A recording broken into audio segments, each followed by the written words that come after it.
Hello, friends. Thank you for tuning in for this opportunity for examinations training. And we appreciate your willingness to explore how best to be in this format of virtual examinations together. That's what we'll be discussing. But first, I want to remind us of what the process of examinations is for, what the interviewing is about. It's fundamentally about affirmation. It's about the affirmation for the candidate of their call to ministry. Now, that can take different forms, of course. We know that call to ministry can be both laity and ordained ministry. And of course, we are examining for ordained ministry. But the affirmation is true whether one is called to ordination or called to ministry as laity. This is not about gatekeeping. It's about helping folks discern their call. And that should be an affirming process as best we can make it. That's true whether we're meeting in person or whether we're meeting through Zoom and a virtual interview time.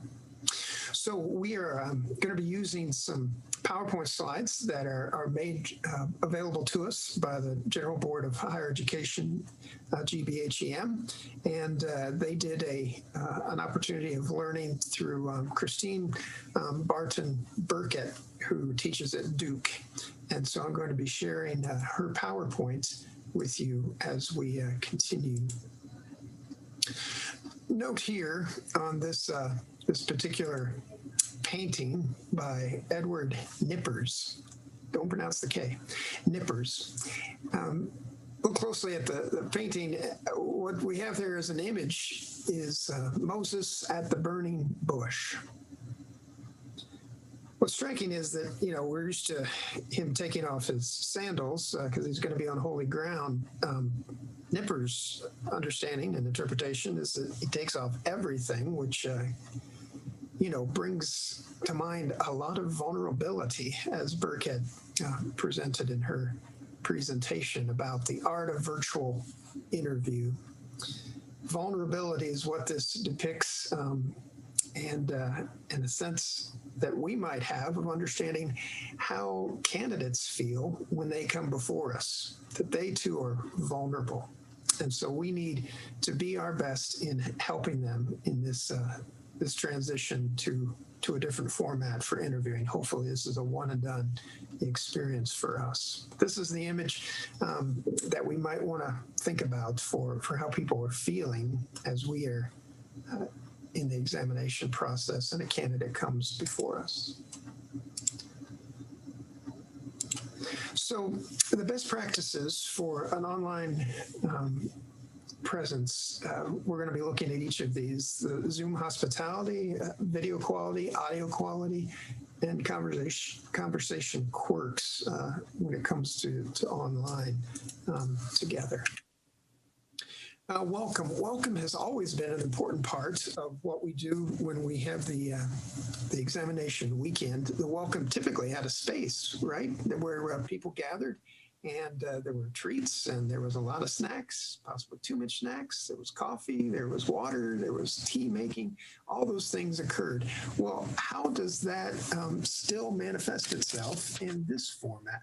How do we present a welcome in this virtual format? So let us not forget that as one component that we want to offer our candidates, the virtual welcome. So one of the ways that we can do this is assigning a shepherd, having a coffee hour or time prior to the conversations that we have when we break out into examination teams, and to be able to field questions and get people comfortable with the format. And so the shepherd then should also carry over into the role in the examination teams. That shepherding assignment should be one of the folks around the Zoom screen. They will be the ones that will call on others. They'll have kind of the last word so that we know that there's been an end to the examination. So So extending welcome, offering introductions, just as we would when we're going around the table. Shouldn't stop that practice, even as we meet virtually, telling the roles that each one has within the interviewing process, and just also background information about each other. So establishing the expectations of when the stop time is going to occur, the number of questions, and backup plan for technical fails. So we're going to have the candidates will have their cell phone numbers so that we can reach out to them. The shepherd should be sure that they have the cell phone numbers for all the candidates as a way of contacting in case the Zoom link breaks down. So acknowledging the circumstances is just naming the reality of the limitations of being able to interview, examine in this way. Just acknowledge that up front with the candidate. Equalize the conversation. So this is quick responses and interaction. That's an opportunity to kind of set up the rhythm early on by way of asking a question and having each one respond to it, going around the Zoom and having everybody's voice be heard from the beginning. So there's some practical issues to consider. Video quality, eye contact, clothing, background, camera angle, and lighting are all things that are practical. Zoom, using the content of Zoom to be able to do the interview. So let's look at a few of these. Let's talk about clothing. Dressing with intention, just as you would for a regular interview. Let's not come, in sweats, but show up in the way we would be attired if we were gathering at collegiate. Choose contrasting clothing from your background. So clothing that blends into the background is not advisable. It really looks quirky on screen. Avoid busy patterns in clothing. So maybe even my whatever we call this is too busy. I'm not sure, but I think it's all right because it's covered up by the jacket. So those kind of things, makeup and cosmetics, perhaps I should have done a little bit of that myself today. So embrace the environment. So you notice the one to the upper corner there, she doesn't really have anything behind her. And so she's not embracing the environment. She's created a stale kind of experience. The other individual there obviously is set up for worship, but he looks like he's backed himself into a corner. Not the greatest kind of feel.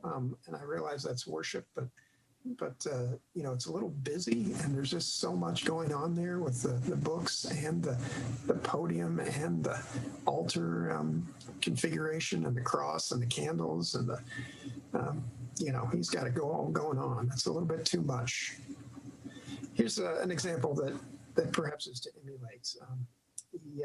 He's got a little bit going on in the background, and he's centered there in the center of the camera. These guys, we're looking up their nose, not the greatest angle, so consider that, your angle and your distance from the camera. So when you're looking at the screen, if we're too close up, that's a problem. If we're too far away, we're not able to be seen. And so just right there in the center of the camera angle. Two of these folks didn't get it so great. Elizabeth Warren, you'd figure she'd get it pretty much spot on. But the other angles are not so great for Dr. Fauci. It's like somebody told him he's got that camera up too high. But so you consider that your camera should be right across from your eyebrows is the way to consider that. Also consider lighting and the angle and color of your lighting and how it comes. These two look like they're doing some ghost stories. So I had to consider my lighting at one point because of how dark it is in my office in this particular corner. So I purchased this light. See the difference there? So this is the light I purchased. It has a a little ring, and it gives me just a little more light. It cost about $25, and it's made the pandemic difference of Pastor Scott. Looks like he's got a little better lighting than before. So let there be light, and you don't want to be coming out of the darkness, and that's happening for that individual because he's got that light behind him instead of in front of him. So lighting, whatever lamps might help you get that better is worth considering and worth exploring. So that's video quality. Audio quality of a Zoom. I'm using earbuds. That tends to help with my voice to have the microphone a bit closer to my mouth. You should also consider turning off any notifications. Right now, in my office, I have to turn off the phone line of the church. Put it on Do Not Disturb. If you're in your household, consider that. Household noises, close the door in case, everybody's doing all sorts of things from home these days. And perhaps you have children in the home and they're doing their virtual learning and you're trying to do your virtual meeting. And so consider that. And do use the mute feature. Find that button in the lower left-hand corner of things as well. Rate of speech is always an issue and something to consider. Speaking too quickly on a Zoom call really does show up. So there's some conversational quirks that happen with a virtual experience. And the quirks are that you're not able to pick up some cues from other people. It's nearly invisible during a virtual conversation. So you have to be a lot more attentive to seeing what's going on in your screen, body gesture and the ebb and flow of things. So that's where a shepherd also can play an integral role of watching and seeing if it looks as though the body language suggests that there's a question from a candidate or a member of the examination team. So whether you're speaking or hearing, those visual cues are important to look for. Finally, let me look at these 10 commandments of communicating well that Burke had put together. Thou shalt speak directly to the camera when talking. That's so difficult to do. I have trouble doing it. It feels quirky. But there's ways to make that happen. You can, if you have questions that you want to be asking, to put them on Post-it notes and put them around your camera is one way to do that as a suggestion. Or if you're using your computer and you just squeeze it into a couple of inches and put it at the top of your screen towards where your camera is, that's another way to do that. But your effort is to speak into the camera, because that is the closest thing to what a face-to-face conversation looks like for a person who's looking directly at the camera. You can really notice the difference. You shouldn't look directly at the camera, or you should look directly at the camera when you're listening as well. So there's a lot about eye contact with this, and the camera is the eyes of those who are talking. And so they get a real sense that you're engaged if you're looking at the camera and not elsewhere. Thou shalt not get distracted in thine own image. So that is looking at your own image and focusing on how the lighting is and all those things, and not looking at the camera becomes obvious to those who are participants in the virtual experience. Thou shalt listen carefully to one another. So this, once again, is about listening closely and making the eye contact with the camera. Eye-to-eye experiences in the real world only happen, some say, really when someone's about to mate or fight. So consider that.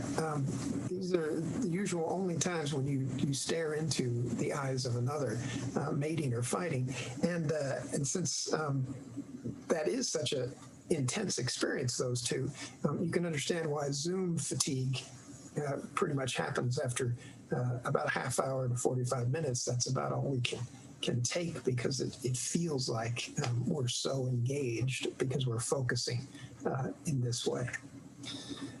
Thou shalt look like you are listening, and the best way to make it look like you're listening is to look into the camera, even when you're not speaking.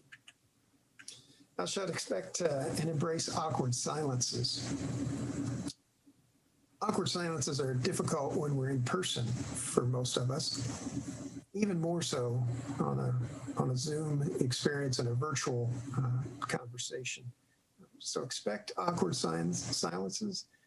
It's especially necessary for those who are a little more hesitant to speak, and asking someone if they had a comment to make is a worthy thing to do, and giving people space and awkward silence. Thou shalt fully charge, connect, and test devices.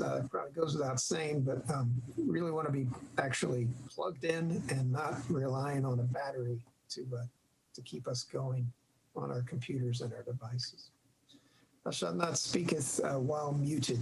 That is one of the most annoying things, is having to say to somebody, please unmute yourself. So please do pay attention that when you're speaking, you're unmuted. Thou shalt not monologue.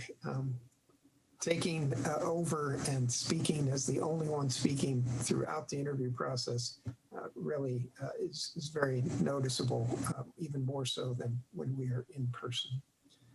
And finally, remember the closing thoughts and keep them simple. You know how it is when we're trying to say goodbye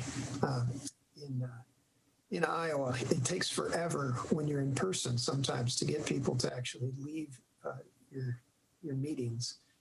Well, even more so that becomes true in a Zoom format, because if we don't know that we've come to the closing thought, we tend to circle back around and recapture it just in case we need to restate it. But keep it simple and direct. Know your closing as you're closing, and end the meeting without a lot of goodbyes.